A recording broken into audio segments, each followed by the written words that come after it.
I don't know what to do. I don't know what to do. You can act like a man! What's the matter with you? Is this how you turn down a Hollywood Pinocchio that cries like a woman? What can I do? What can I do? What is that nonsense? Sadistic Penguin Studios presents the At the Show podcast with Tom Yumper Garcia. Okay, you people sit tight, hold the fort, and keep the home fires burning. And if we're not back by dawn, call the president. And Tony Tulsa Burt. I don't know this industry jargon, YP, MP, whatever, okay? All I know is that I cannot get a record contract. We cannot get a record contract unless I take these tapes. It's almost time, so grab a drink, get your popcorn ready, and join the film discussion with two guys from Chicago talking movies.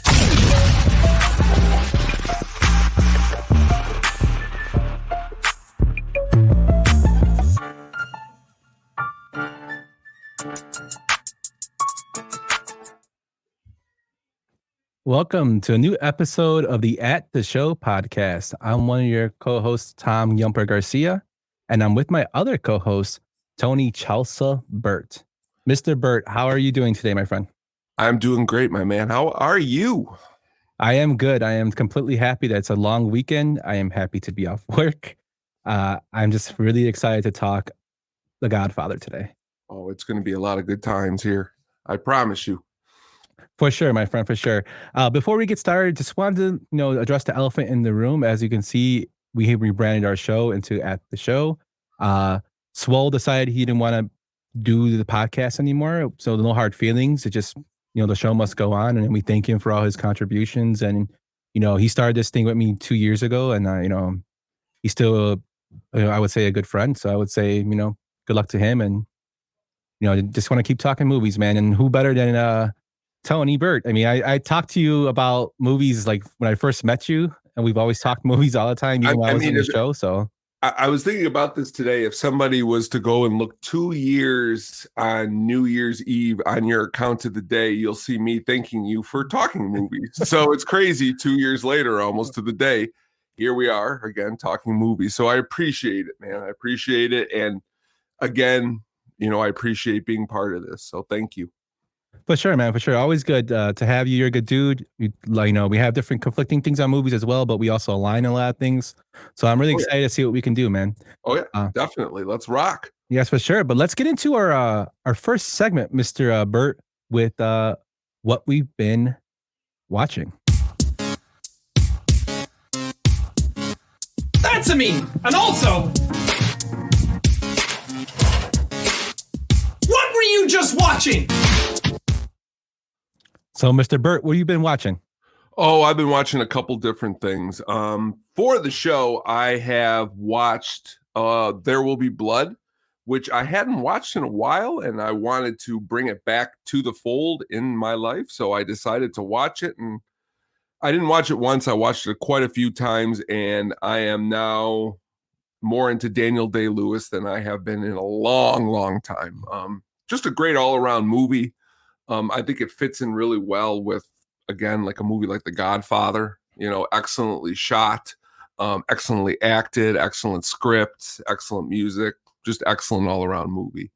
The other movie that I watched, and I watched it for a second time today during the snowstorm, and it was another movie that just really blew me away. I laughed. Not gonna lie, there were a few tears. The Holdovers, Paul Giamatti, he's up for lots of awards for this movie. Directed by Alexander Payne. If you've ever seen Sideways with Giamatti or Election, which he directed, definitely worth use. Yes. How about you, my man? What have you been watching? So this week, actually, since I last been on, me and the wife really got into the Reacher show. We went through the first season, loved it on Prime, and then we're actually watching the second season as it gets released. So today was another episode that was released, and we'll watch that after this show today. Really like it. I'm a big fan of true crime and stuff like that, and murder mysteries and stuff. I was a huge Law and Order fan back in the day. I know I'm a geek, but that was something I was super into. The original Law and Order with Lenny Briscoe. Oh yeah, that's a great show. Yeah, so Excellent. this is like right up my alley. I love the movies, and I actually really enjoy the show. The show's actually very entertaining and quite comical. Uh, so if you haven't seen it, I highly recommend you check that one out. Another thing I watched was Leave the World Behind, which is a Netflix film with Julia Roberts in it and Ethan Hawke. So this movie, it wasn't horrible, but it wasn't great either, in my opinion. Well, let's get started with our movie relationship here. I'm glad you said it like that because I didn't know what I was going to say if you said it was great. So I'm glad that you put it that way because that's pretty much how I felt too. So go on more on what you were. Yeah. So I mean, my wife and I watched it. I love the idea of it. I think it had a good idea, but I think some of the characters are kind of wasted, and I think there's a lot of times where the characters are just standing around. There's no real development, and there's no real, to me, like real true ending to where it all comes together. It's basically about the world is the United States is basically under attack and everything is getting shut out. I don't want to go into too much details if you haven't seen it, but it's something that like it's kind of dystopian, and I thought it could have been done a lot better. When the movie started off, I liked it, and then as it gradually started going into the film, I'm like, and then even I was like, well, maybe it's just me, and my wife was telling me, yeah, it's just not making a lot. It was really not that great. And then when I was reading the forums and whatnot, people said the book's even worse. So I was like, geez. But I mean, I gave it a shot. It was okay. Yeah. I mean, I was a little disappointed because I'm a fan of Sam Esmail. I watched Mr. Robot. I thought Mr. Robot was really, really done well. So, and I had heard lots of positivity about this movie. So I was ready to jump right in and be taken over. And I was exactly like you. There was a little too many slow parts. But again, I'm a big Julia Roberts fan. Ethan Hawke, Marshall, just seeing them, it's worth the view, like you said, checking it out. Yeah, and I think Ethan Hawke is one of those people who kind of had that resurgence in his career. He did the Black Phone, and apparently he's going to be in the sequel. He's always been a decent actor, but now Sinister, and now he's with the Black Phone, and now he's getting kind of like a little resurgence here with Netflix movies, and that's kind of good to see from him because I think he's talented. So very, very talented. I look forward to what he brings next. I mean, if it's a Netflix movie, if you have Netflix, check it out and let us know what you think. But it just wasn't for me. Definitely agree. Yeah, man. So let's get into what we're going to talk about today. So we are discussing a deep dive into The Godfather. So as we have explained before, I know Tony has put his love on Twitter or X. I don't know what's called now. The fact that we're huge fans of The Godfather. My brother-in-law is one the people when I already see him, we discuss Godfather quotes. We talk Godfather. He's a huge Godfather fan. It's one of the first movies I saw as a kid. We had the big VHS box set of The Godfather that was 2 cassettes because the movie was so long. It was a movie that really got me into film in terms of watching it and just seeing masterful performances.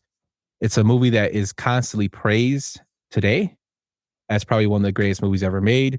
That's varying to opinion, but I'm really excited to talk about this one. What about you, Tom? I'm right with you. I actually earlier today was explaining to my wife how I remember specifically 7th, 8th grade getting that double cassette that you're talking about for Christmas, part 1 and part 2, and just how cool it was having 2 cassettes. And that was when I started my movie collections, those VHSs, the ones that had the 2 cassettes, I thought were like the cooler movies, your Godfathers, your Deer Hunters, your stuff like that. But jumping into this movie today, I'm very, very excited. So many different things rewatching it again that I've noticed that I'm excited to talk about today. So this is going to be really awesome. Yeah, so the way we're going to run this is it's going to be a little different from the previous shows that I have done before. We have a whole different format for this. So we're going to have 3 segment breakdowns for The Godfather. The first is going to deal with the development of The Godfather, meaning how it all came together before the actual film. That's going to be our second part, which is a film breakdown. And then lastly, we're going to go into the critical reception of the film, along with some crazy fan theories that are out there and some other fun stuff in there. So with that, Mr. Burt, are you ready to get into this? Let's do it. So let's get into the development.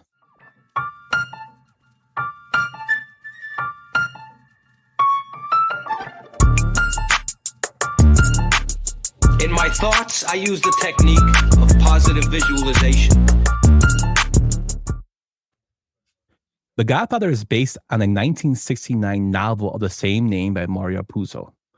Puzo claimed that all the experiences in the book are not from personal experiences, but research that he's done on organized crime. Although he does say that some aspects of the characters are from his family, whether it be Vito Corleone's personality, who he based off his mother, or even the part where they're hiding guns throughout the household. He said a lot of families in New York that were connected to the mob did that. So it was kind of a normal thing of going on. He also based a lot of the stories and tribulations of Joe Profaci and Vito Genovese of the crime families from New York. So a lot of that is actually thrown into the story. So with that, he wrote the book due to trying to appeal to the masses. He needed money at the time. He was in gambling debt, which is kind of funny because he owed money to bookies. So he ended up selling this book to Paramount, the rights to it, for $10,000. And some say it was $12K. There's varying degrees. And an option for $80,000 on the back end if it was made into a film. His agent told him, don't take this deal. But he was so desperate for money, he took it right away. He eventually got hooked up with Coppola, and the rest is history. But there were several people interested in adapting this film.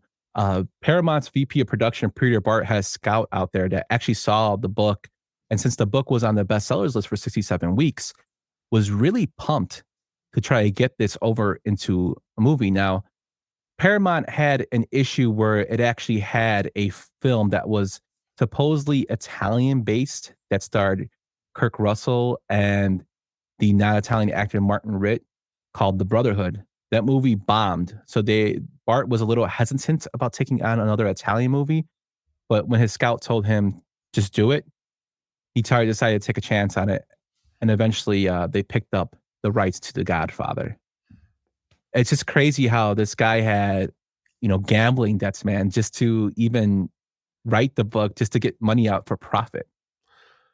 I often think a lot of times, anybody can sit down, it just takes that focus to write a book. And then you put on top of it all those things that you're saying that's going on in the background while he's writing this book, very, very, very awesome. I remember first seeing the book, and for some reason, before I even knew what it was about, just seeing that hand on the front with the, now I know it's a puppet thing, but when I was seeing it for the first time, I don't know what the heck he was holding. I was like, is that just a square? But now I know exactly what. Yeah, same thing. I always wonder, like, why is it? But now I get the deeper meaning of him being the pulling the strings behind. Yeah. Yeah. But several people were interested in making the movie, including Burt Lancaster and Danny Thomas. When Paramount got the rights, their step was they wanted to find a director. But the first thing they did was they hired Albert Ruddy as the official film producer because he gave an outstanding interview for the job. And also he was known within the industry, at least at Paramount, of getting films to be way under budget. So you can kind of see that Paramount did not have a lot of faith in this film going forward. They first offered the director's role to the legendary director, Sergio Leone, who turned it down. And we all know Leone would go on to direct another classic in 1984's Once Upon a Time in America. Being a big fan of Leone, I don't know if he would have been able to do as well. We never know, but Coppola definitely did a good job. I think it's kind of, we can get to it like at the end, but I think it's kind of like apples and oranges. I think Once Upon a Time in America is very good. I'm a huge fan of the spaghetti westerns that Leone did. All the Clint Eastwood, Fistful of Dollars, Man with No Name, Outlaw Josie Whale. Those films are they're really meaningful to me. So Once Upon a Time in the West is one of my favorite westerns of all time. So I love the man. So it's always that when you see it in one way, the other way you're imagining it up in your head, and it could be awesome. It could even be better. We'll never know, but it's cool to even hear that was a suggestion, to even put that on the table. Yeah, it's pretty crazy. And along with Leone, when he turned down the role, several other directors were offered a role, from Peter Yates to Richard Brooks to Arthur Penn to Francis J. Schaefer, who was also just came off the directing of Patton, to Costa Javaris, to even Otto Preminger, and they all declined, which I think is pretty crazy. Because those are all, great directors to a degree, and that's why it's crazy that, looking back, I would like to have heard the interviews after the fact when they seen it, how they felt. Like, would they have still passed? Would they have brought something different? That's always what's cool to think about too.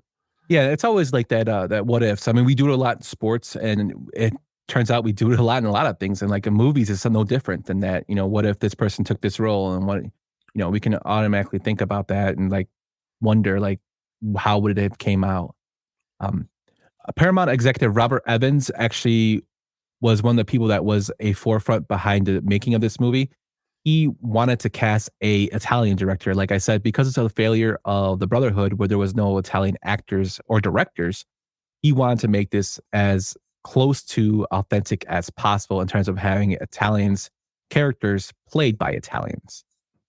They eventually settled upon this rising director by the name of Francis Ford Coppola, who took this job just so he can keep his production studio, American Zoetrope, in business. His production company owed more than $400,000 to Warner Brothers due to the over budget of the THX 1138 film. Now, I know you're a huge fan of this film, Tony. So, was it really worth the overruns? I'll put it this way. I'll always remember asking, before I'd even seen it, I asked my dad, I was like, what is this movie, THX 1138? He's a big sci-fi guy. He's like, it's crap. And that's all I remember, But no, I don't think it was worth the over budget of that film. No. It's pretty crazy. But Coppola agreed to get $125,000 for pay and 6% of the gross rentals. However, Evans, knowing that Coppola was still a younger director, hired Elia Kazan to take over directing from the film because he felt he didn't know if Coppola could handle the production that was so big. Also, they had a film editor by the name of Aaron Avakian. And why are these people important? Well, these two people, along with 12 other staff, Coppola believed was actually trying to sabotage his filming. They pushed back on a lot of things. They were not liking the way he was filming things in terms of the way he was screen testing. So they would report back to the studio, and he got pissed, and Coppola ended up firing them, which I think is pretty hilarious that he's just like, well, you're going to have enemies, I'll just fire you. So that just shows like Coppola give no fucks about what was going on. It's that, it's just like a cool time in filmmaking too. It's like and when you're watching this movie, it doesn't feel like that's what went on in the background to get this made. It feels like it's the most pristine production. Everything went smoothly. They knew who they wanted. But it really wasn't like that at the beginning. Yeah, it's pretty crazy. He even risked like compromising the final form of the film because he wanted to keep most of the money coming to his production studios because he was so far in debt with it, and to keep it afloat, that he made them do the post-production at his company instead of where they would usually do it in Hollywood. He also changed the script in terms of the way it was written. It was more written in 1970s. And he's like, no, that's too cheap. I want to go back to the time it was set in, which raised the budget from $2.5 million to $6 million. He also reached out to Puzo and had Puzo actually write the script with him. Now, they had conflicting notes to where Puzo would write his part of the script, and Coppola would read the book, the actual novel, and write his script, and they would just kind of mesh them together. But it became such a great working relationship, even though they had their disagreements, was that the reason it's called Mario Puzo's The Godfather is because of Coppola, because Coppola said he wrote the script for it. He should get credit for the name as well, which I think is pretty awesome that he actually did that. Yeah, that's very awesome. And again, something that you don't see very often anymore. Yeah, and just like the whole concept of the film, Coppola wanted the film to be more about a family chronicle instead of organized crime. And I think he kind of pushed that through the film. I mean, we can get to it later, but it's just kind of crazy how the development of Coppola himself, getting in the role, taking reasons he took the role, and I kind of see a pattern here. The writer needed money, so he, for one, wrote the book and then took the first money he got to pay off his debts. Coppola, so it looks like, took the role because he needed money to pay off his debt. So you got two people in debt taking a role to make this masterpiece of a film, which I think is pretty crazy. And generally, people in debt don't turn gold. It turns into, a bad situation where you're a woman, so it's cool that they were able to take this misfortune and spin it into, film gold. Yeah. And as we have Coppola on board, we actually go into the casting. So Coppola's choices for his roles were looked at as really unorthodox by the studio. They thought he was a young, hot-shot director. They didn't think he had any direction. But Coppola was always strange in his ways. Even in his roles he did like later in his life, he refused to cast his own sister, Talia Shire, for the role of Connie, even though she had an audition, which I think is pretty crazy because his casting director, Fred Roos, actually cast her. And Coppola's like, no, for one, she's too good looking.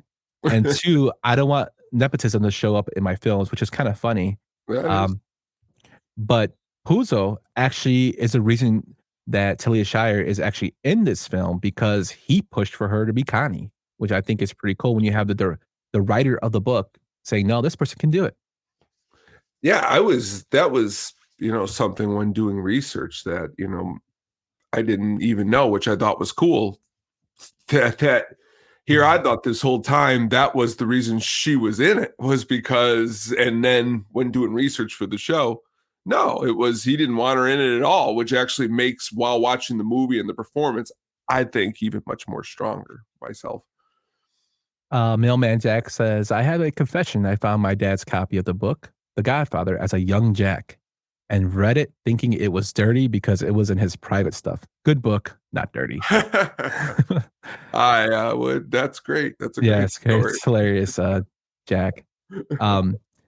So Rue, who was the casting director, and Coppola came together, and like I said, they wanted to keep it as authentic as possible. They wanted to cast as many Italian actors as possible.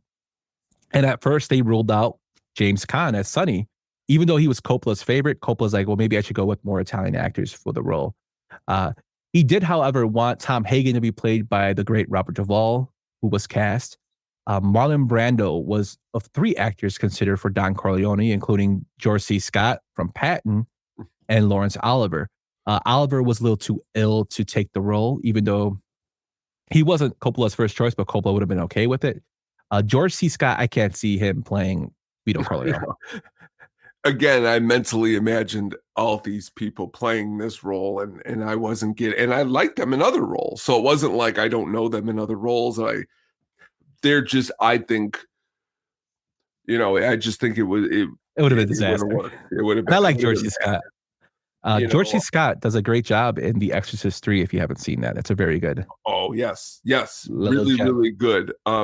Really quick before you move on, do you think somebody like a Daniel Day-Lewis could have played Vito? Like, could he have gone to that role? I think so. I think so I can get into more of Brando. So with Brando, he's the father of method acting. Yeah. And I found that really strange and interesting that Brando actually was hesitant to take the role. Not because he didn't like the script, but because he never played an Italian character before. And he didn't know how to actually portray it correctly and wanted to give it, his best to do so. He was being, recruited by Puzo. Puzo sent him a letter and talked to him about the role before he even did the casting, which I thought was crazy. And like I said, he was just very, very hesitant of doing it. He had some, Brando's known for his erratic behavior. And then his previous movies were flops. So he was like, I don't know if I want to do it. The studio was totally against casting him. To the point that when Coppola brought up Brando at a Paramount meeting, a Paramount executive told him, Brando will never appear in the picture and to never bring it up again. And when Coppola heard this, he went and pretended he had an epileptic fit on the floor to make it be as ridiculous as possible to show this executive like you're an idiot. Like it's just ridiculous that you don't want to have this actor in here. And the studio was actually pushing for Charles Bronson as Don Corleone. Even Orson Welles was actually publicly advocating for this job as the Don. He even said he would lose weight for it, which I thought was pretty crazy. And then another character they actually had in mind was Anthony Quinn, who I could see doing it. If you haven't seen the movie Gotti, the HBO version with Amara Asante, he does a great job as Nino de la Croce. He does a great job as him in that movie. Great, role. Also a Latino actor who did, who's known for playing other characters, which I thought I could have seen it. I don't know if it would have done a Brando job, but that would have been kind of interesting. Yeah, what do you think? He's a good actor. Really good actor. Yeah, definitely. So, I mean, that's the thing with Brando. So when they eventually said, okay, we'll give you Brando, but he has to meet 3 criteria. The first was Brando would do the film for nothing. The second being that Coppola would personally post a bond to insure them against any shenanigans causing overage, meaning that if Brando decided he was going to walk off the set and be Marlon Brando, not show up and be Marlon Brando, they're like, you're going to pay for the overages as we do, which I think is pretty crazy considering that Coppola was already in debt, that he said, okay. Coppola's final thing he had to do was make the great Marlon Brando do a screen test. Coppola, being Coppola, said he'll do it, all of it. And this is without even knowing Marlon Brando, which shows that, again, Coppola has a lot of balls when going back with Paramount. And everybody pretty much kind of knows that Paramount and Coppola did not have a good relationship during this movie. And it's a lot of pushback and a lot of, going back in between them two. Coppola shot Brando with Kleenex in his mouth and shoe polish in his hair as Don Corleone for a screen test. And as they say, the rest is history. So I think it's pretty funny that they gave these 3 things to do for Brando. They said, you're not going to make any money, which eventually came out that Brando earned $1.6 million from a net participation deal for the role in the film. And I found this really, really, crazy, Tony. The fact that Marlon Brando is the king, the father of method acting. He always did his roles cold. He never memorized his lines. There's pictures of Robert Duvall with Marlon Brando's lines taped to him as he reads them. And that's just, he said that it's better. His reasoning was that as an actor, the best way you're going to get a better, more authentic performance is if you just do it cold for the first time.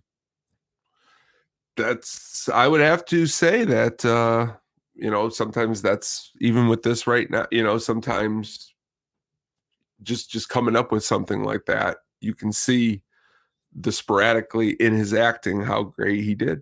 So I could agree with that for him. Definitely.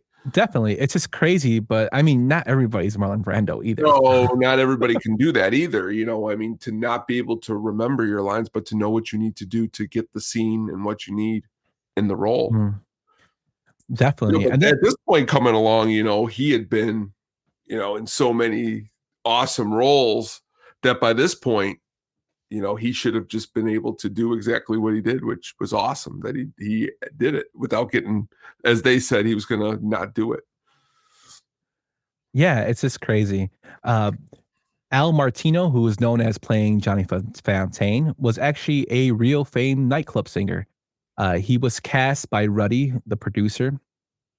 After hearing about the part from a friend, Coppola did not like that Ruddy cast him and fired him right away.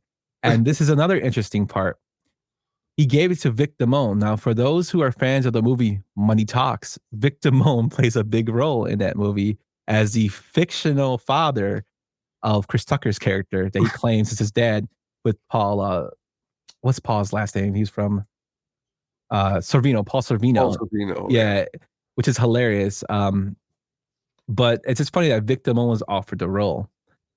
But Martino has some mob ties, and this comes full circle now, knowing the Irishman, because he went to his real life godfather, Russell Buffalino, and told him, "Hey, I was hired for this role. They didn't give it to me. They gave it to me, they took it away, and I need your help." And Buffalino proceeded to orchestrate publications in the media claiming that Coppola was unaware of Ruddy giving him the role. Eventually, Vic Damone saw the pressure and dropped out, and the role was given back to Martino. But not apparently before he was threatened by Frank Sinatra, because according to Mario Puzo, the character Johnny Fontaine isn't really based on Sinatra. However, it's widely assumed that it is, and Sinatra was pissed off about it to the point where he met Puzo at a restaurant and was yelling at him and threatening him.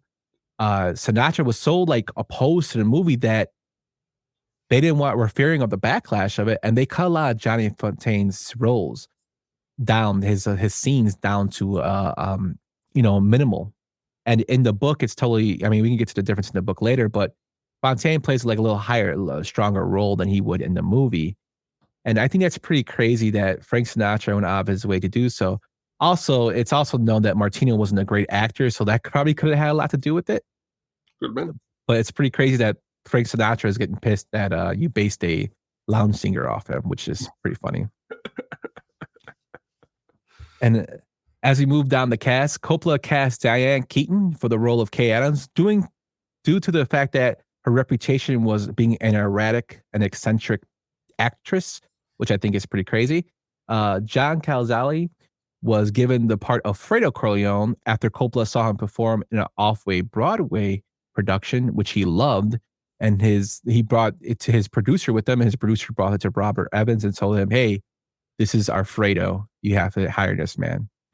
And as we get more and more into this cast, we go back to the organized crime aspect, as Gianna Russo was given the role of Carlo Rizzi after he was asked to perform a screen test for the role, in which he acted out a fight between Rizzi and Connie. Russo used his organized crime connections to secure the role of Carlo Rizzi, going as so far to get a camera crew to film his own audition and send it to the producers, which I think is kind of crazy. But Marlon Brando, being Marlon Brando, was like, "No, I don't want this guy in my film. He never acted before." And the best part is, this made Russo furious to the point that he went and told Brando if he takes this role away from him, he will beat the living hell out of him and eat his heart. To the point where Brando thought he was in character and was like, "Oh my God, this is great. Like, hell yes, you could be in this movie." And Rizzo's like dumbfounded, like, "What?" Like, but it's kind of funny that you were really threatened by a mob guy and you thought he was acting, but it was so authentic that you're like, "Yeah, he can act." Yeah, he's good. He's good. Which just shows how like Marlon Brando sometimes was not the on this plane all the time of what was going on in the world. He was in his own little world. No, he wasn't, was he? And of course, again, but as you stated, that's what made Marlon Brando, I think, perfect for the role. Oh, definitely. And as we all know, one of the roles that was the hardest to cast for Coppola was that of Michael Corleone. Coppola always wanted Al Pacino for the role, and he felt after reading the book, he saw Pacino in the role. The studio, however, gave a lot of pushback against Pacino. One of the reasons being they thought of him as a stage actor, and he only had one film at this time called Panic in the Needle Park. Pacino was also small. They didn't like that, to the point where the studio actually pushed James Caan to even audition for the role of Michael. The studio also wanted other actors such as Dustin Hoffman, Martin Sheen, Dean Stockwell. Jack Nicholson was actually offered the role and turned it down because he felt it was a better role for an Italian actor. And eventually down the road, when the movie was made, Jack basically came out and said nobody could do it but Al. And this one cracked me up the most because Burt Reynolds was offered this role of Michael Corleone, but Brando threatened to quit if he was hired because Brando said that guy's a television actor. Does not belong in films. And the best part is when I was reading and researching this was Burt Reynolds' response to this was, I am just flattered he even thought of me. That was great. That's really good. So like Reynolds did not care. He's just fanboying out the fact that Marlon Brando knew who he was, which I think is hilarious. Pacino would undergo a series of screen tests for the role and no luck. The studio executives called him the runt due to his size. It got so hectic to the point that Jill Clayburgh, who was actually dating Pacino at the time, would call Coppola and berate him, saying, "You're stringing Al along, like you're making him do all these screen tests and nothing's happening." Coppola, however, kept going to bat for him. And when Coppola actually went overseas to meet Brando to discuss the film, the studio executives happened to see Panic in Needle Park and were like, damn, Al Pacino can act. So they're like, we'll cast him, but we want James Caan to be Sonny. Although Coppola thought Caan was his first choice, he gave a little pushback. Then he thought, you know what? That'll be pretty cool. So he was happy that he got Pacino. But the funny thing is that Pacino was thinking about he's going to lose his role. So he went and actually committed to an MGM film. Now, there's conflicting reports between it being Bang the Drum Slowly or He Who Can't Shoot. There's different movies, but it is said that he was already contracted for these films. Robert Evans, the executive from Paramount, had to call one of his close friends, Sidney Korshak, a Chicago lawyer with connections to unions and big business to get him out of the contract. So this film, just in the making of it, like the getting everything together, has some organized crime ties from actors to calling in the sleazy lawyer, which I thought was hilarious with this. The role that he turned down, that Pacino had turned down to take this film in The Godfather, was actually offered to another iconic actor and director, Robert De Niro, who was actually cast as the role of Paulie Gatto. Even though he auditioned for Michael, they gave him Paulie Gatto. But when Pacino left MGM, he asked if he could take that role over Paulie Gatto, which was given the blessing by Coppola. As you know, Coppola cast him in the sequel, and Johnny Martino was giving his role. It's just crazy how everything came full circle, that one left and the other one took over. So it worked out for both of them. A young Sylvester Stallone auditioned for the roles of Paulie Gatto and Carlo Rizzi, but was not cast for either, which I think is kind of funny. That would have been great. And, you know, John Martino, who plays Paulie, did his ad-lib words of Madone. And he was actually a perfect cast for such a minor character in the movie. What do you think about Johnny Martino's role? I think it's, it fits exactly, what's called for in the movie, and I think he plays it perfectly. How about you? Totally. I think for a small role, he plays it perfectly. And yes, Brian, that would have been crazy if he was cast as Carlo, because then he would have to beat up Adrian. So maybe Rocky would have never happened. For this role, for the road roles in the movie, Pacino, Keaton, and Caan made $35,000, while Robert Duvall made $36,000. And to close out the casting aspect so far, the one and only Elvis Presley, whose favorite wrestler was Hulk Hogan, was an avid fan of the film, and he auditioned for the role of Tom Hagen, even though he really wanted to play Don Corleone. Oh, man. So can you see Elvis as Don Corleone? Oh, man. Oh, well, maybe it could have made him a whole different career. Maybe this was something, he would just become a great actor and we would know him for that. No, I do not see him, though, ever as Corleone, and this movie is ruined, I think, if that's him. I can just imagine him like combing his hair. Oh, yeah. Sticking his hips just for the role. Singing songs in between, scenes. Kind of like it'll be like more of a musical than it is what we know it as. Yeah. Brian, I'm going to make him an offer he ain't refusing, baby. But that's crazy that Elvis wanted to play this role. So now that we have the casting pretty much done, we run into another issue with this film. This film is just like a train wreck in terms of trying to get done. There was a shutdown threat for the film. Coppola constantly requested for the film to be made in New York, and several real-life organized crime members did not like that throughout the boroughs and even Long Island. Now, the Italian-American Civil Rights League, led by the infamous Joseph Colombo, maintained that this film emphasized stereotypes about Italian Americans and wanted all the words of mafia and Cosa Nostra to be removed from the script. Now, he was protesting this. They were saying that the money that they made from this film should automatically be given to the Civil Rights League as charity, which I wouldn't have done. But either way, I mean, I would have given it to a charity if that was the case, but not to that one, particularly because we know now what we know now. But it got to the point that even the windows of Albert Ruddy's, the producer's car, had been shot out with a note saying basically shut down the movie or else. He was getting tailed. Like a lot of people were getting tailed. It was looked at like, these people really do not want to have this movie made, and they're going to put, the screws to us. They're threatening us. But eventually, the lawyer that we talked about earlier came to the rescue. He came out, had a talk with the two gentlemen, Coppola and Colombo, and it was agreed along with Rudy that they would take out the words of La Cosa Nostra and Mafia. So that's why we never hear it in the film.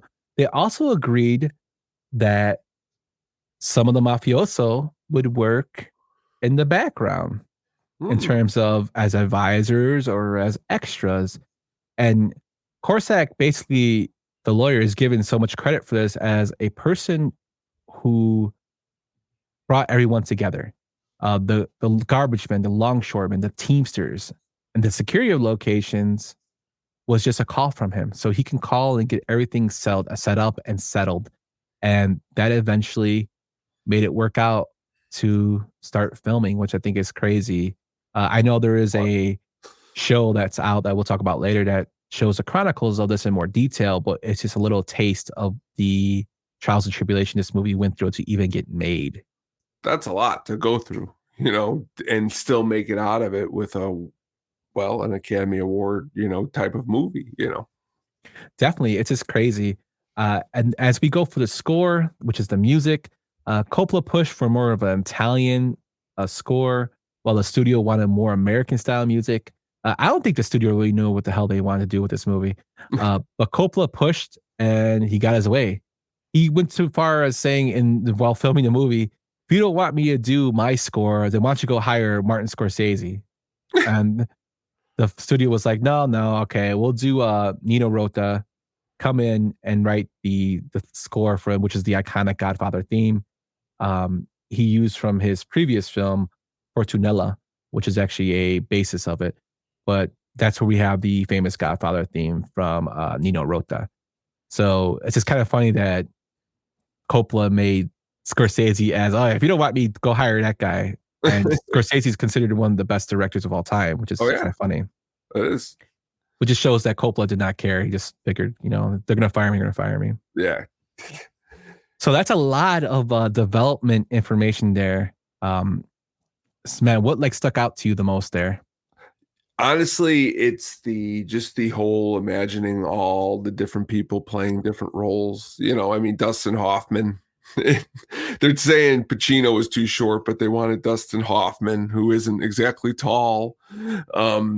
Just being able to make a movie, and you have at this time, the mob would probably be pretty strong coming in and having these influences that could be shutting you down. But Coppola is pretty much like, nope, full steam ahead. Honestly, from everything he looks like a big guy. He doesn't look like he's afraid. And he's like, let's do it. And I think that's really, really, really, what set probably this production apart probably than every other production before it or probably after it. Yeah, I think just that aspect of it is crazy. I think that the fact that life is imitating art with the organized crime ties. I mean, even Clemenza, who for those who don't know, is actually the Gambino boss, Paul Castellano. That's actually his uncle.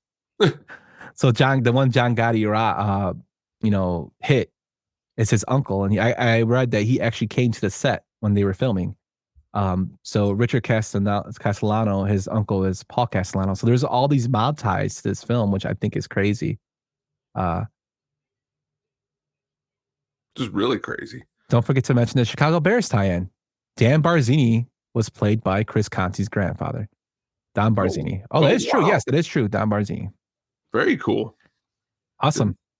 Did not know that. That's very cool. That's actually something I did not know. So that's kind of good. But let's get in now to our film breakdown. See the arc? He starts down here. He ends up here. Where's my arc, Paulie?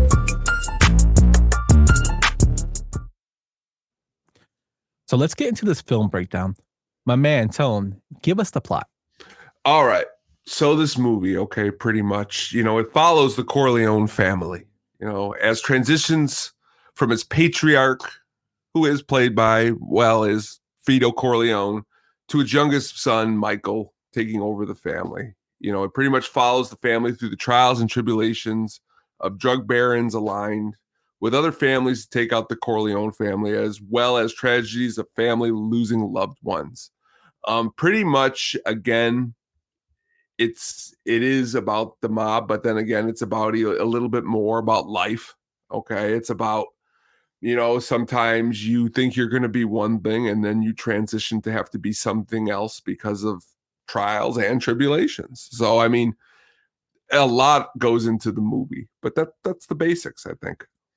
Yeah. I mean, that's pretty much like the best way to say it. I mean, there's a lot of organized crime stuff going on, but it's like so much more than that in terms of the film. And of course, it's a 3-hour film. So we're not going to go through every part and piece of the film to give you the basic understanding. I want everyone to experience it if they haven't seen it, the film itself. But, I do love the fact that there's a lot of authentic heritage put in this film. They talk about the Godfather in terms of how Godfathers are really important in Italian, culture, in terms of, I guess, a second parent. And in Latino culture, it's the same thing. In Mexican, the padrino or Godfather is like, that's your second parent. That's the person that's supposed to, like, if something happens to your parents, that's the person that's going to take care of you, when you're younger or even older. And that's like a second guidance. And that's something that I thought was kind of cool, how they kept incorporating that in this film while adding how, it plays with Italian culture. And then, they had the Italian music, and it was a nice, like, different type of movie that we weren't used to at the time.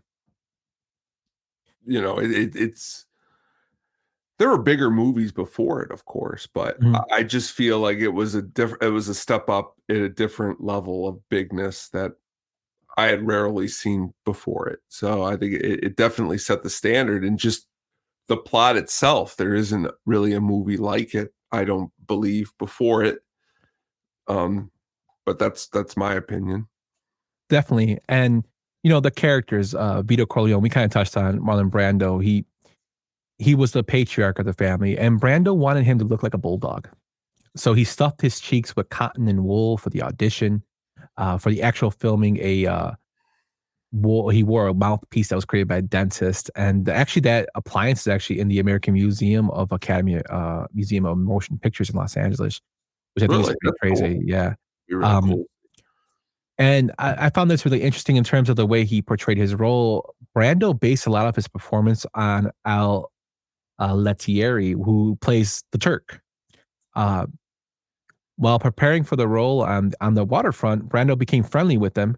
And basically, he found out that, again, surprise, surprise, Lettieri had a family that was in the mob. So Brando and him will later, they'll film on to do another film after on the waterfront called The Night of the Following Day. And he helped Brando prepare for this role. So Brando really trusted him with giving him his advice and whatnot, which I think is kind of great. And I think, Al Lettieri's role as the Turk is perfectly done as well. I thought he was, very cold and conniving, but also you can tell that, he's very humble in the way that he knows his limitations in terms of the character, because he even tells Mike, like I did my shot to try to kill Vito. You think I'm too clever. You think I'm too clever. Like you think of me too cleverly. Like I'm not that clever, which I thought was pretty crazy. He played a great role, Terry, and it's crazy that, you know, I mean, rest in peace. He only passed away 3 years later of a heart attack. But in this role, it's another role that I think that you take it out or put maybe somebody different, it could alter it just a tiny bit and make the movie just not as good as it is. You know, not a lot of people, honestly, you know, if you were to ask who is Ala Terry, not a lot of people would be like, oh, I know him. He's the, you know, he's somebody that you should know though, because he does a great job. Yeah, and it's pretty crazy, you know, like the casting. We talk about the casting, but like in terms of characters, one of the characters that's very minimal, even in the book, in terms of but in the film is Luca Brasi. And he's played by Lenny Montana. So Lenny Montana was a former professional wrestler. And he was also a Colombo enforcer. Mm-hmm. Crazy thing is, when they had the meeting with Colombo to go over this agreement, Montana was there with them, with Colombo. And Coppola was so impressed by his size. He's like, we got to get this guy in the film. And that was it. Then he was cast as Luca Brasi. It's just crazy that, you know, little things like that are added in. There's also theories about the characters, you know, being based on the gallows. You know, Crazy Joe is basically like Sonny, a hothead. Larry was the intelligent one, like Michael. And then you had Michael Gallo, who everybody thought was stupid, was based on Fredo. Even though you know, it's not confirmed, there's a lot of similarities there, and it's kind of crazy that, you know, like I said, life is imitating art, and vice versa. You know, the film itself, I think, is not. It's to me, like people say, oh, it's long. I don't think it's a long film. I think it's just perfectly, like, it's timed perfectly, and you can actually stop on any scene in the film that you feel is, you know, in the middle of it. It's like Christmas Story. Christmas Story plays for a whole day, and I find myself, if it's on, I have to flip the channel. I see it in a certain part, I'll watch it till the next part. Well, that's when I said I've watched it all these times. That's what it was. Is I flip the channel on and it's on again, showtime. So wherever it's at, that's where I'm picking up at. So every time I pick up at a different place, I'd see something different. It's even currently right now in the background, I have it playing and I'm looking at Duvall's hair, you know, and I've seen something that I didn't notice all these other times seeing it, because that's what good of a movie it is you're just always going to pick up on just another little cue that you didn't know about.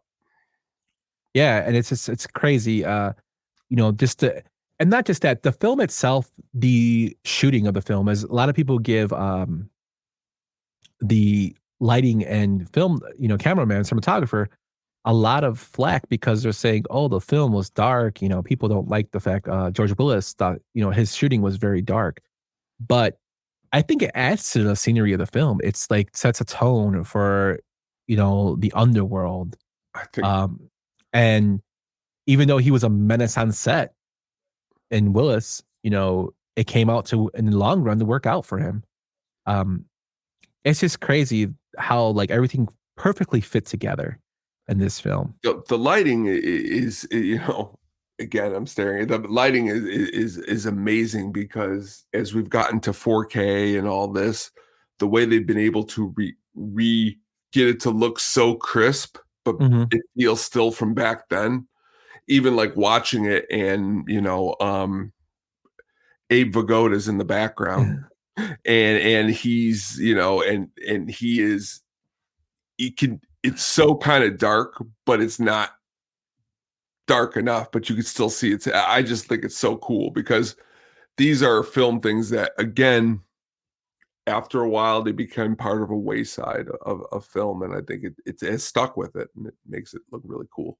Yeah, it's kind of crazy to say Abe Vigoda, because Abe Vigoda actually, he, for the part of Tesla, he beat out hundreds of actors. Really? And yeah, and when he was cast, everybody there was like, oh man, that guy's definitely, you know, he's got to be connected to the mob. And Abe Vigoda was not connected to the mob, which is hilarious, to the fact that, like, if you had to pick one person out, you're like, yeah, Ava Goda, that guy's got to be connected somehow. And he wasn't even Italian, but that's the funny part about it.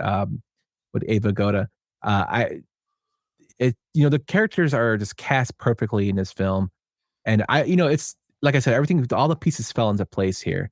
Even Alex Rocco, who's an Italian, was cast as Mo Green. I can't see anybody playing Mo Green, in terms, I was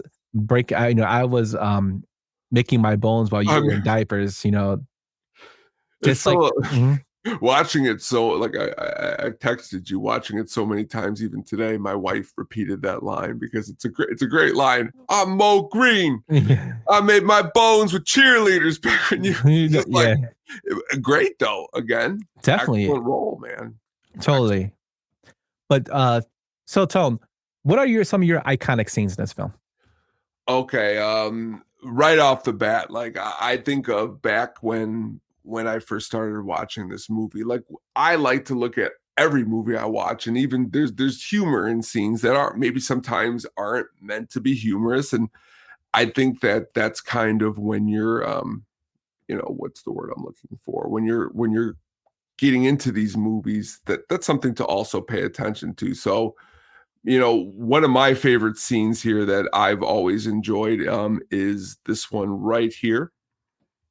Pinocchio that cries like a woman. What can I do? What can I do? I like that scene for many reasons. I like it, I think, for Duvall's reaction after he says it, because it looks like Duvall's really laughing like it was actually, it wasn't actually in the script. It was that he was doing it. It was a perfect scene, and Duvall and Coppola caught it all. Like, and that's the thing. Sometimes in those scenes, you don't get the catching of that final laugh, or you do catch it and you cut it to keep it in there and keep it that strong. I think it's perfect. It's to me and my buddies, we would always quote that. You can act like a man. Right, beef. Yeah, that's like one of the hilarious parts. That whole wedding scene to me is, very interesting, and like probably one of my favorite parts of the movie, because, James Caan, when he goes after the FBI's camera and smashed the shit out of it, that was improvised to the point where I watched it yesterday just to see the guy was scared shitless. What James Caan did.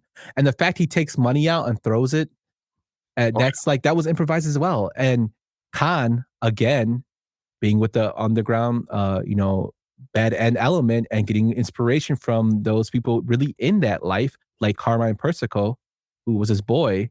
If you haven't known Carmine Persico, look him up. The Snake. He was one of the leaders of the mob, and that was James Caan's boy. So he was hanging out with him to the point where when he said the bada bing boom, that's a Carmine Persico line that Caan stole from him. The wedding part where they had all the extras. Coppola wanted this wedding to be authentic. So he told them, hey, everybody that's in this scene, improvise. So that's all improvisation, and that goes into like one of my favorite parts. And I'll play you a clip from it, which goes on with the wedding. Michael? That man over there is talking to himself. See that scary guy over there? He's a very scary guy. Well, who is he? What's his name? His name is Luca Brasi. He helps my father out sometimes. The role with, Luca Brasi sitting there saying, Don Corleone, I'm very happy you invited. And that was actually authentically him practicing. Now, in the role where he meets Marlon Brando and he messes up his lines and you could tell he's struggling, that was authentic. That's actually what happened. And Coppola loved that cut to the point that he actually had that scene of him outside practicing film to go along with it. And that's just awesome. That's just mad. Like, to me, that's magic, because and it always cracked me up that this big burly, mofo is like so nervous to meet the Don, and he played it perfectly. Great scene. Started laughing as soon as you played it, because I see him sitting there, and it's it's again, as you said, catching that it's it's magical. Back, somebody mentioned it earlier, but back to the actual wedding itself. My it was my mom's grandma. They were from Italy, moved to Chicago in like the 1940s, didn't speak English. In when this movie comes out, my mom's with her grandma and no English. But when this part comes on, my mom says she lights up like a candle because she said it was and this is from somebody from Italy, it was a fair representation of exactly what a wedding would be like if you went to an Italian wedding. And this was somebody from Italy. So I remember my mom telling me this, like when I was like in 7th or 8th grade, that it wasn't even like, they filmed, that's how real the whole entire thing was, is that even the wedding was that it was authentic down to the bone, the movie. Yeah. And just to go back to a comment we had earlier, Lucky Spag says, funny thing is most weddings and holidays are just like they did in The Godfather. We always play the same music. And our guy, the Beef Loaf, says, Sonny had quite a wedding, destroyed the camera, then was banging a bridesmaid. What a day. Definitely. That part always cracked me up too. I find it hilarious how when Tom Hagen goes to knock on the door and he hears what's going on and he does a little smirk and then walks away. Again. Oh yeah. Walks away. Yeah. It's, this, like I said, the film was cast perfectly. Another scene I really love is the head in the bed, which is basically the head of the horse that is in the director's bed that refused to give Johnny Fontaine the role, the studio executive. I'm not made to look ridiculous. Yes. The guy's the best. Yeah, definitely. And, his personality was based on MGM head Louis B. Mayer, who, same thing, obsessed with racing, and he owned a racing stable. And he would abandon the activity because of his son-in-law, got into the stable and apparently fixed the race. But the crazy thing about this is not only the slow camera movement that opens the film, which starts off with the close of the guy's face and, they pan back, which is something that was not really done. But in the terms of the horse's head, that was actually a real fucking horse's head that they got from the dog food factory, which I thought was crazy. During rehearsals, a false horse's head was used for the bedroom scene, but when there was really shot, a real one was used, acquired from a dog food factory. According to John Marley, who played the role of Jack Waltz, his scream was real in horror, as he was not informed that there would be a real fucking horse's head in there. And then, of course, all the animal activists and all these rights came out and said, they protested that there's a horse's head. And Francis Ford Coppola, in typical Francis Ford Coppola, said, there were many people killed in this film, but everyone worries about the horse. Which I thought was hilarious. That's a good line. And that is like very, that how many times has that been parodied? The horse's head, The Simpsons, other movies, the horse's head just in there. It's just crazy how that was done. Do you have any other scenes that were iconic to you? One of my favorites, I mean, Fredo is in general, just him in general on screen. It just, to me, I wish that there is no complaints, because I find it to be a perfect movie. If there was, I wish just a little bit more, maybe 5 more minutes of John Cazale in the movie, because, I think he gets the less screen time on anybody. But to me, a scene that I really enjoy is when he juggles that gun and messes up the whole entire thing with Vito out there, because it shows you just really how weak he was, because Vito's getting shot. He gets out of the car. He's going to try to make a move to shoot somebody, and he totally fumbles the gun and it goes onto the ground. And it just really, again, shows you. And then he drops by his dad and cries. And it again shows you that it's a great acting scene, because again, he wants to be this person, but and that's the whole movie. He wants to be somebody in this family that can compete like everybody else. He just can't. Yeah, but he went to Vegas to learn the gambling business. But to go along with what Lucky Spag says, a fish head and black roses was given to a family was a sign. And there is a lot of symbolism in this movie. One of the famous lines is Luca Brasi sleeps with the fishes, which is something that was actually taken from some Sicilian mafiosos that they have done research on. But not just that, I'm going to give you something that's going to make you look at The Godfather differently when you watch it next time. Every time somebody has an orange by them, that character is going to die. Ooh. If you look at the scene where they have, the iconic meeting of the commission where Sonny had just been killed, they're sitting and they're talking, and Don Corleone is talking to, basically introducing all the family's heads of the family. You see an orange placed by Barzini. You see an orange placed by the other people they kill. And to go even further with that, when the Don gets shot, what's he buying? Orange. He's buying orange. When he dies, what's in his mouth? An orange. So the orange was used as a symbol of death, which I thought was pretty crazy and something I didn't really realize until, later. Another scene with oranges, Paulie gives Clemenza wine with oranges floating in it, and showing that Paulie is going to die eventually. It's pretty crazy how that symbolism is something that, I didn't know about. And it was nice to find out. And, next time you watch it, just check out the scene. You'll see damn, yeah, everybody who has an orange dies or gets hurt in some way. Of course, the shooting of Sollozzo, the Turk, was another iconic scene.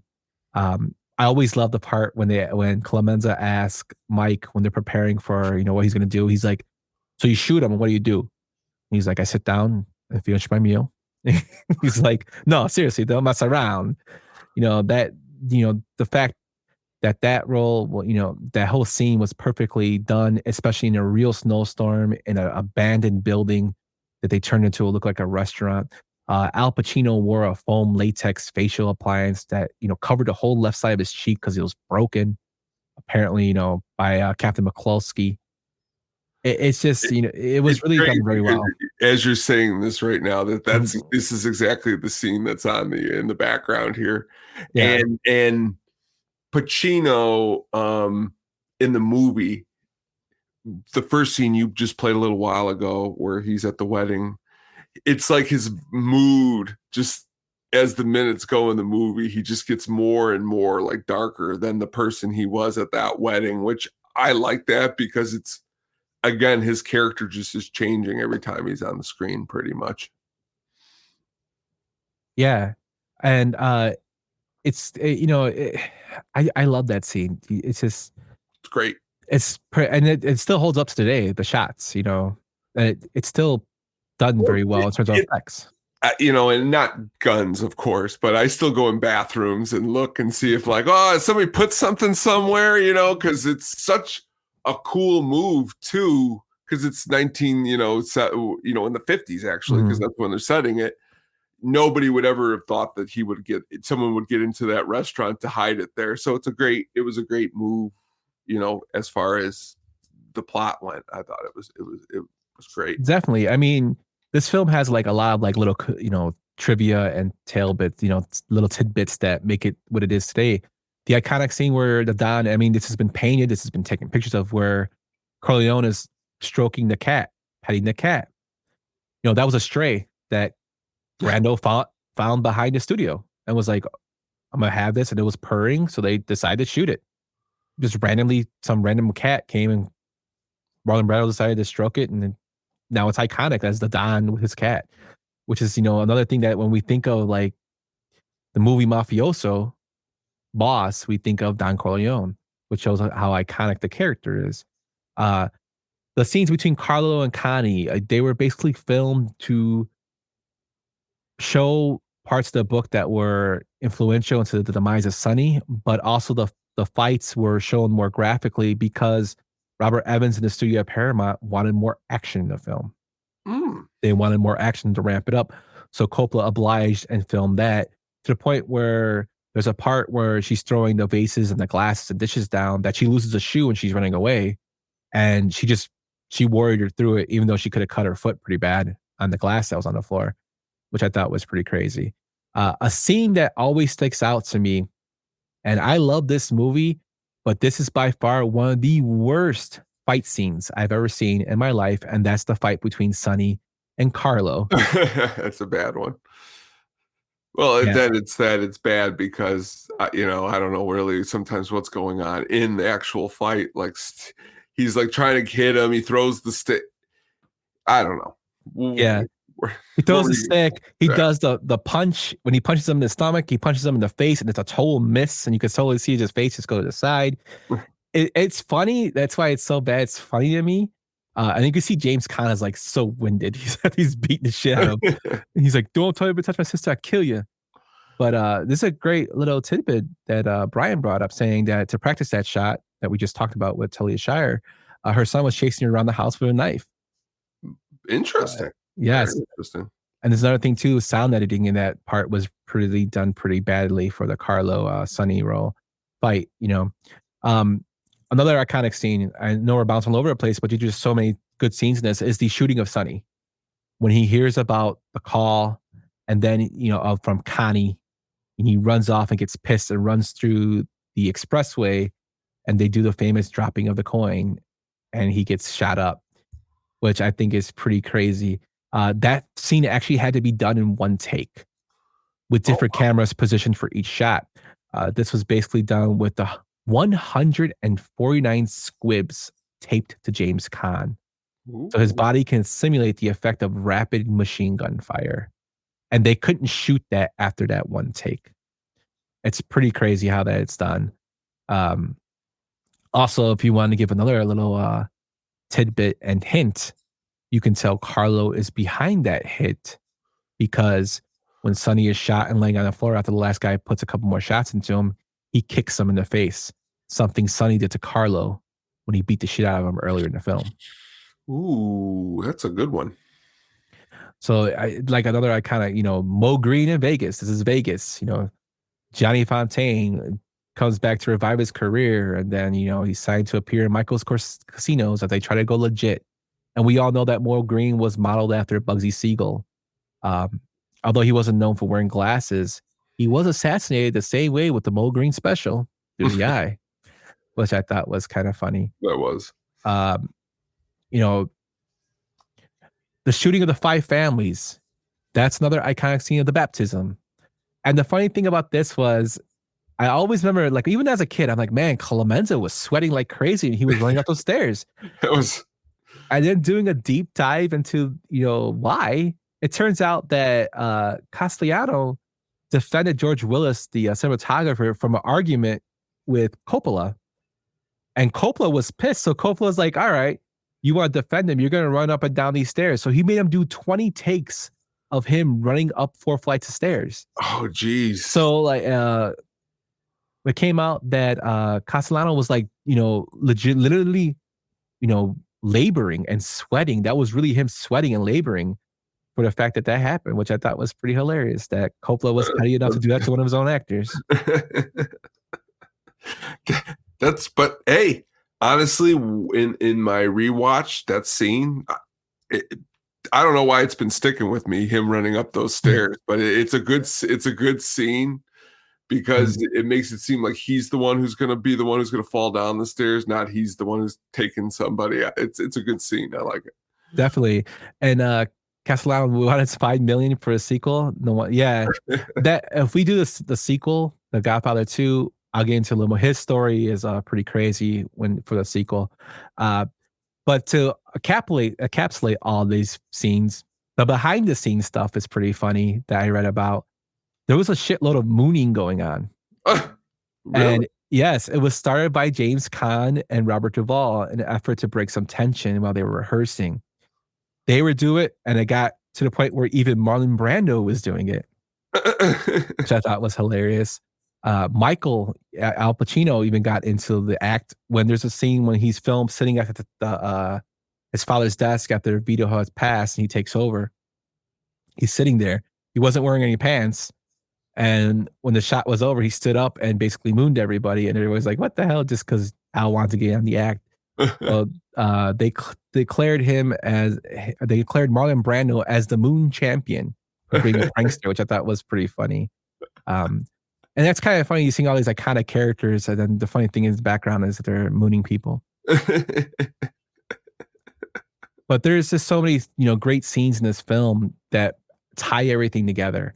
We pretty much went over a lot of them, and then there's some iconic dialogue, like this. Fredo, You're my older brother, and I love you. But don't ever take sides with anyone against the family again. Or even it all coming together with this line. I'm going to make him an offer he can't refuse.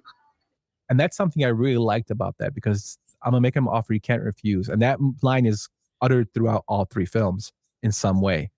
But the fact that this movie is about a transitioning from a patriarch to the younger son, if you notice, Michael says that line about Mo Green when he goes to Vegas. I'm going to make him an offer he can't refuse, after Fredo tells him, I didn't know Mo Green was selling. He never told me. And he's like, I love right before, Michael said the line that you said right before that, when Fredo's like, you don't come to Las Vegas and you don't talk to a man like Mo Green.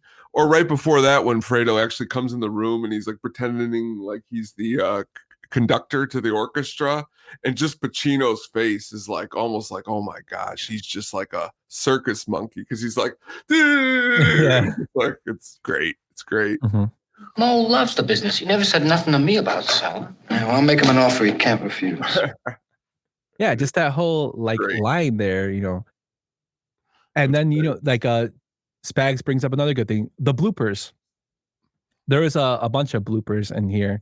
One of the most famous ones is when the hospital scene, which we didn't talk about, Enzo, who was the Italian that was actually saved by Don Corleone, by the baker. He's actually the baker's son-in-law, future son-in-law. When he goes to the hospital to protect Don Corleone, which I think is an awesome scene before Mikulski breaks Michael's jaw. When the Don comes home and they carry him up the stairs, Marlon Brando put extra weights in his bed. So it would be extra heavy for them to carry him up. So which I think was hilarious. So if you look at you can see they're kind of struggling a little bit when they pick him up the stairs. And I thought that was kind of funny how that was one of the pranks they did. But yeah, Beef, definitely. Enzo had a mice, had a big ball standing out there with Michael with no gun or nothing. And the crazy thing is, differences with this is Enzo is actually was in the military in the book. So I love the way they made him in the movie, like as a minor character, but in the book, he was a former soldier. But I love how Coppola just kind of, disregarded that and made it to where he was so nervous that he couldn't light the cigarette, on top of that, the trip to Italy, Apollonia, not particularly the best parts of the movie, but the fact that, Michael got married before Kay, and she was a victim of that was what I was going to tell you too, is like, I don't, even though it's not the best part of the movie, I think it's a part of the movie that makes the movie what it is, because again, it gives it a chance to step away from like the American scene. And then as maybe this is where Sergio Leone would have been more like, in this scene, because you get to use that Italian landscape. Yeah. And they also show like Don Vito's, his buddy, his friend, the other Don that goes out there and protects Michael. And then they elaborate on that in the future. Like another great line, Brian. Monday, Tuesday, Wednesday, Thursday, Sunday. I know English. That the part, like just the part where the car blows up, you're like, holy shit! Like it just like explodes, and it's just crazy. You mean when Michael flies in the bushes? Like when what's it like that? That was like that part. Yeah, but just the part where he's like, Apollonia, boom. I'm like, damn. Like, I remember the first time I saw that, I was like, damn. Like, they did like that because I didn't read the book at first. And it's just crazy how, like, yeah, they got him, But yeah, like I said, everything in this movie is iconic from the scenes. And like, we can do a whole 2 hours just on the movie itself, breaking down each and every point. But we just wanted to highlight the movie's plot and go into some iconic scenes that we like. But what about this one? You can act like a man! What's the matter with you? Is this how you turned out a Hollywood Pinocchio that cries like a woman? What can I do? What can I do? What is that nonsense? And who can forget this iconic line? And I'm pretty sure my brother-in-law would not forgive me if I didn't include this one. Leave the gun. Take the cannoli.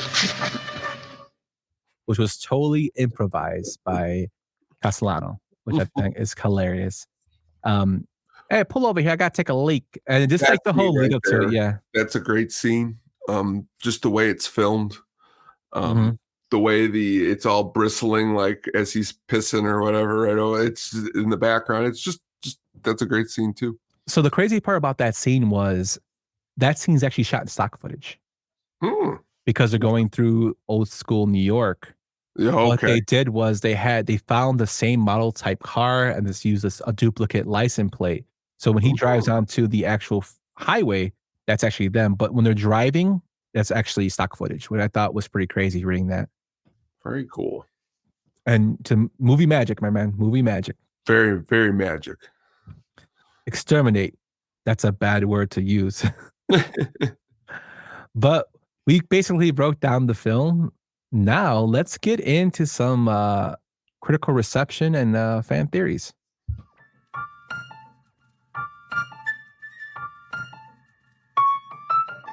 You know that fat cocksucker says I look like the Shah of Iran? Who does? Tony. I never got that at all. The Godfather was nominated for 7 Oscars, winning 3. Marlon Brando for Best Actor, Best Director Francis Ford Coppola, and Best Adapted Screenplay won by both Puzo and Coppola. The Godfather grossed over $250 million worldwide on a $6 million budget. This film has been called a masterpiece of cinema, and it ranks on many American Film Institute top lists and is the #1 mafia film of all time. Some even consider it the greatest film of all time. It's got such a cultural and critical reception positively that real life gangsters responded enthusiastically to the film. Sammy the Bull Gravano is quoted as saying that I left the movie stunned. I mean, I floated out of the theater. Maybe it was fiction, but for me, then that was our life. It was incredible. I remember talking to a multitude of made guys who felt the exact same way, close quote. And according to Anthony Flauto, who's also a member of the mafia, patriarchal family members such as Paulie Istano and Nicky Gisso, who talked with very horrible English and horrible regular English, like broken English, and used bad grammar. When they saw this film and saw how well kept and well able to express themselves verbally, the characters did, they basically started to articulate everything and change the way they talked, which I thought was pretty crazy. That is. Another crazy thing about this film is that Al Pacino and Diane Keaton thought this film was going to bomb. The reason being was he saw Coppola crying at the funeral the funeral landmark for Marlon Brando when they had the tombstone. He went to his trailer and he saw him bawling, and it was basically all the pressure that was coming over Coppola for the film. And that's when Pacino was like, I don't think this movie's going to do well. This guy's kind of like on his last end. And it's crazy because, like I said, the film is considered one of the best of all time. So what do you think about the film, Tony? Oh, I think it's a work of art. I mean, from just the way it looks to all the performances. I mean, all of these actors in this movie, this is where I got my start watching Pacino. This is where I got my start watching Duvall and Caan and Brando, and I branched out to all of their other movies because of this movie. So the movie itself is not only inspirational, but the performances themselves have stuck with me. Mentioned very beginning of the chat was, again, John Cazale only being in 5 movies, and this being his first one. I deem it to be pretty important. I just think the scenes are great. The acting is great. It's a great movie. 5 films in a row that were nominated for best film of the year. And he's great in all 5. Yes, extremely. And Pacino has come out and said that he was very underrated. To think of just, and I do this a lot with the what if could have beens, the roles that are left on the table. And I'm glad, though, he was able to get this role because, again, Coppola doesn't go see him in that play. is he in this movie? Is he ever in any of those other 4 movies? Do we ever even get to see him? That's how cool it is. Timing and fate and some of this stuff is that you just happen to be at the right place at the right time, or he meets this and gonna go see him. It's really cool. This is funny. Everybody thought Coppola was washed. Then he made Jack and bam, vindicated. That's funny. Sure. And Jack says, I used to deliver the mail in Cicero. There was a social club on 19th Street, and they show the Godfather movies once a month, and the place would be crazy crowded on those afternoons. Yes, that's true, Jack. It still holds up to this day in terms of cultural influence. It's mentioned in songs. It's parodied in TV shows. You know, Hey Arnold, the Nickelodeon show, did the part with the horse in the head. Like I said, I touched on The Simpsons. It was made into a video game on Xbox, which is actually really well done. As you play a character who's behind the scenes of like when Luca Brasi gets killed. That character is actually looking through the window, seeing him get killed, and then goes and tells Michael. Goes and tells Sonny. He's the one that delivers the package to them about the Luca Brasi sleeps with fishes. It's just, you know, stuff like that is kind of crazy that it's built onto its own little universe of acceptance, and it's iconic. And there's not many films that can honestly say that. Like, one thing that is crazy to me are the fan theories about this film. I'm gonna go through a couple of them here, and I want to know what you think. One of the fan theories that came out was that Tom had Luca Brasi killed. So this is according to a Reddit user. It wasn't Salasso who killed Luca, but Tom. They believe that the scenes were told in non-chronological order, stating, I think the sequence was kidnap Tom, gun down the Godfather, interrogate Tom. Tom gives up Luca. Luca goes to the club and gets choked. What do you think about that? It's interesting. That one I haven't really thought about too much, but I mean, I've always just thought of Tom as, you know, a non-war consigliere or whatever, and that's, you know, and I don't know, but it that could, the way it's said, I like thinking of movies like that, like there was something secret in there, that it wasn't non-linear, you know, and maybe it could be, but I haven't put too much thought into that one. Yeah, that one's kind of out there. Yeah. There's another one, Sonny survived. Sonny's death is probably one of the most rewatched scenes from the entire trilogy. It serves as a brutal cap to this character's arc, and it proves one of the film's most violent sequences. It's pretty obvious that he does not survive, but according to user Sicilian Family from Reddit, he thinks he did. As they state, Vito Corleone is looking at Sonny's body double when identifying the body at the funeral parlor. Of course, the primary response claims this is the worst theory I've ever seen on this sub, which I think is hilarious because that one is completely washed out because Vito says, look what they did to my boy. I know. And you know, and I even got a book here. It's on the shelf over there. It's like the most violent scenes in movie history. And that's like the one they picked from The Godfather. So, you know, not to say it would just be really cheesy if he survived that. And then the kick in the head at the end too. Like, yeah, I don't know. It's strange. But here's a good one. This is the one that actually I thought was very good. Michael was effective due to his military training. It is made abruptly clear throughout The Godfather that Michael has a military background, and according to a Reddit user, this background was invaluable in his rapid ascension to the top. As they write the headline, Marco Corleone effectiveness and superiority over other crime families from his U.S. military training what no other mafioso of his time had. And they concluded that he was so successful, the reason he was so successful is that he turned the Corleone family into practically a war machine. He was operating his family as a company of the U.S. Army in peacetime. I was like, wow, where's this going? And then all of a sudden, that last part, I don't know, you know, that one's really, it makes sense. It could. It's the U.S. the operating family as a company of the U.S. Army in peacetime. Yeah, the thing where everything else before that, I could see all of that. Definitely all of that. And to finish this one, this theory's up. Let's go with the most ridiculous one I heard besides Sonny being alive. So this theory is saying that Elf, Will Ferrell and James Caan, and Good Burger are in the same universe as The Godfather. Wow, this is gonna be a good one. So one of the movie's most bizarre fan theories by user Speedboat26, love the name, claims that The Godfather shares a cinematic universe with Elf. They believe that Sonny faked his death to leave the mafia, changed his name to Walter Hobbs, met Susan Wells, and had Buddy the Elf. Walter's rough, take no nonsense persona comes from his time in the mafia and is more peaceful remnant of Sonny's violent temper. Furthermore, Walter's son is named Michael, having obviously named him after his long-lost brother, Michael Corleone.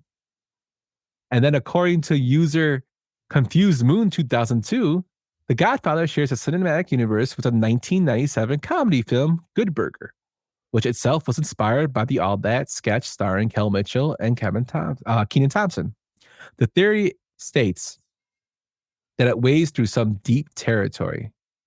Thankfully, he says, in 1955, Ava Goda's character, gangster Salvador Tesso, escapes execution in New York and flees California. He takes a mild-mannered job at a restaurant under the pseudonym Otis, and 42 years later, the events of Good Burger happen. Oh, okay. And that makes me look at Good Burger differently because there's a part where he says, "Oh, this is Otis. He's on fries and he has the oxygen mask, and he takes it off and he goes, I should have died years ago." which I guess if his theory is correct, yeah, I guess he should have. But I like the one before that one, the Elf one. That one, yeah. I love doing that with movies, with actors. I do it all the time when I'm sitting on the couch with Katie. Degree of separation. Yeah, what if this guy was actually the father of Kurt, and this and that. That's fun, but definitely, it's crazy. But in terms of The Godfather, the canon is basically The Godfather and The Godfather trilogy. Additionally, there's some information that supplements the disc of DVD and Blu-ray, and the final screenplays of the drafts of the film, which I think is pretty crazy because we mentioned Tesso. In Tesso, in The Godfather Returns, they actually give, which is a book, they give the actual execution of Tesso. So Tesso, they tell about what happens to when he dies, which I thought was pretty crazy. And then there's the other books, The Sicilian, The Family Corleone, which is based on the original screenplay by Marco Puzo. So if you want to get into more Godfather stuff, you can check out those things. There's also deleted scenes, like when Sonny was in charge. After the down is shot, he delivers the news to his mom and then eventually calls, Tesso to send 50 good men to the house. He's kind of happy and sad. One thing that was a payoff that was in the deleted scenes in the book was the death of Fabrizio.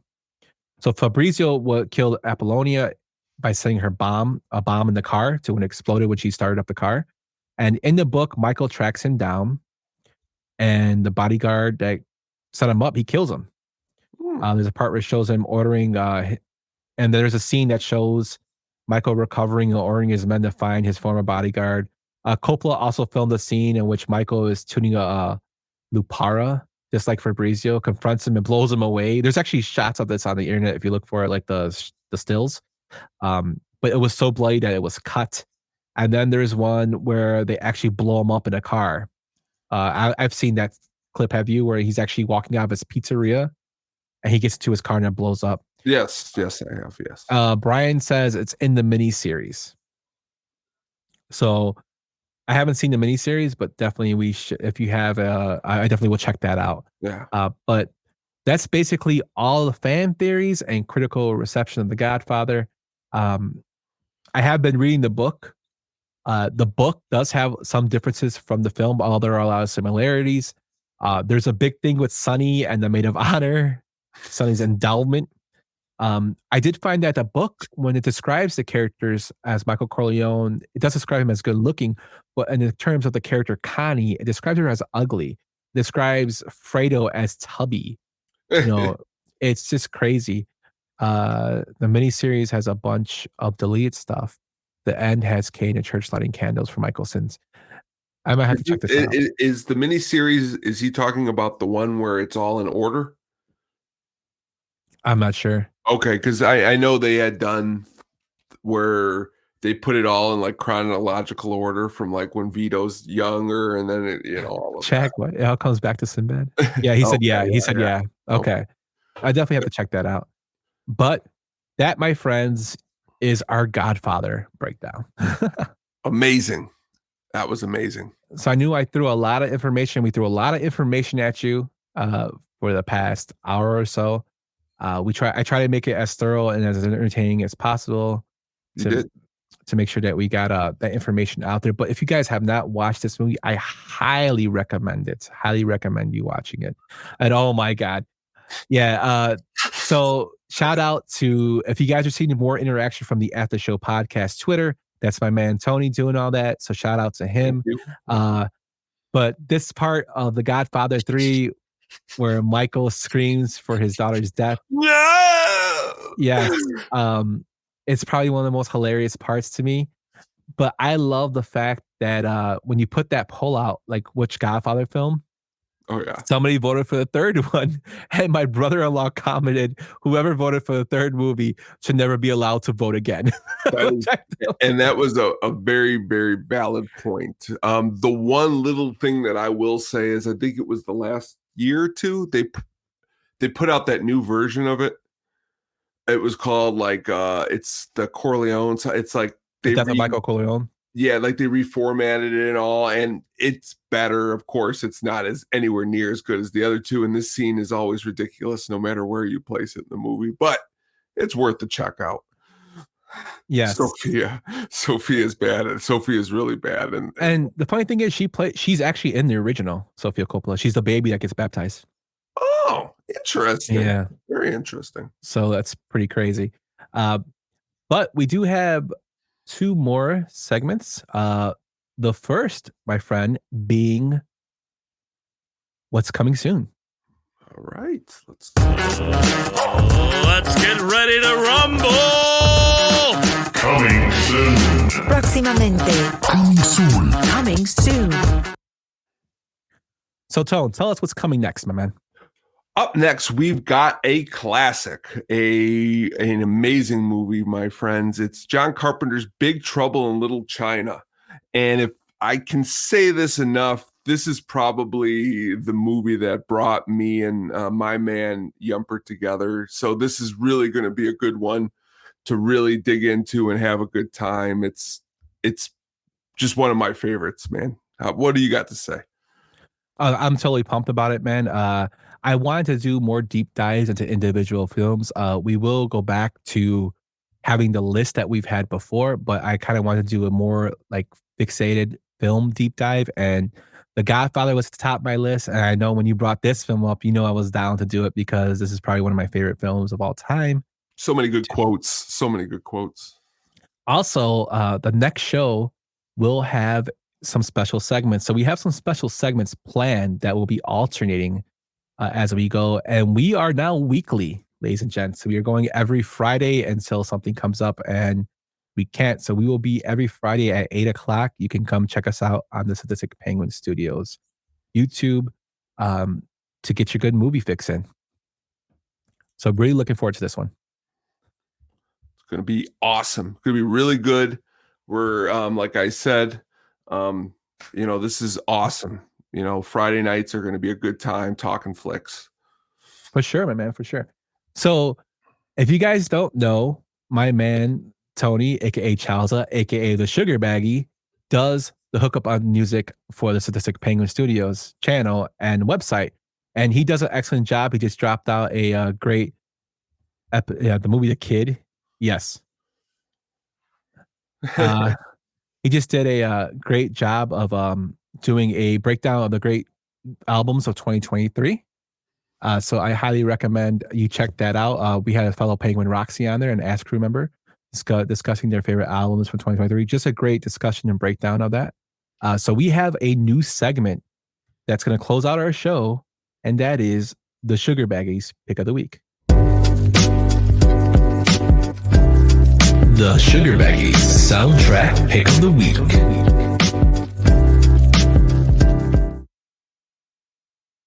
So tonight's pick of the week, I try not to overthink this one too much. I had to go with what really came to my head, the first one. And I was also trying to think of the Godfather and mob movies and what do we have and this and that. So what I've come up with here, I'm going to play you the clip, and then we're gonna just talk about it here really quick. Here is the clip that I picked.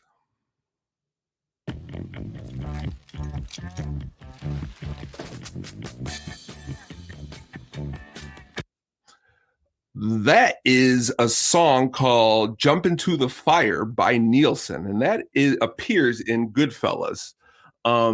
That song I probably never would have heard of until I've seen Goodfellas, like in 7th grade. But now that song, I could listen to that song a million times. And of course, you want to see helicopters, I'll show you helicopters, all the quotes and that whole entire part. But the movie itself, just again, Scorsese putting on good tracks, but I think that one is a little bit of a deeper cut. And if you have not heard it, please do. An excellent drum breakdown. But that's just a little bit to get started here in what we're doing. So I really appreciate you guys tuning in and always checking out what we're doing here. So thank you very much. For sure. That's a great soundtrack, not just on that, Layla's on there. Oh, yeah. Sunshine of Your Love, Stardust, Look Into My Eyes, I think is another one. That whole Layla coda, just the piano outro in the movie, of course, like at the end, I know another movie that you love, another Scorsese one really quick is like Casino, and Devo's use of Whip It in that movie is great too. Definitely.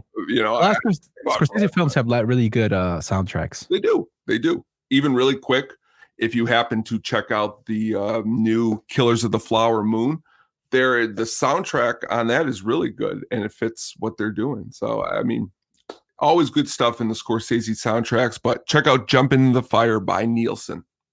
Awesome. Check that out. So that's our show. Check us out on the Twitters at the show pod. You can check us out at our website, sadisticpenguinstudios.com, where we'll have our blogs. We have collections coming out. Tony has the Hookup on Music coming out. Brian has It's Getting Drafty in there, which is kind of ironic because Brian, hey, shout out to you. You uploaded your last episode, which I think is awesome and great. That's our inside joke. We also have blogs from Comic Punk Guy, who's doing a great job reviewing movies. And we have Roxy's Nonsense on there as well. So be sure to check us out there. And with that, my friends, you guys have a good night. Take care. Thanks for listening to the At the Show podcast, a Sadistic Penguin Studios production. Game over, man. It's game over. What the fuck are we gonna do now? What are we gonna do? Maybe we could build a fire, sing a couple of songs, huh? Why don't we try that?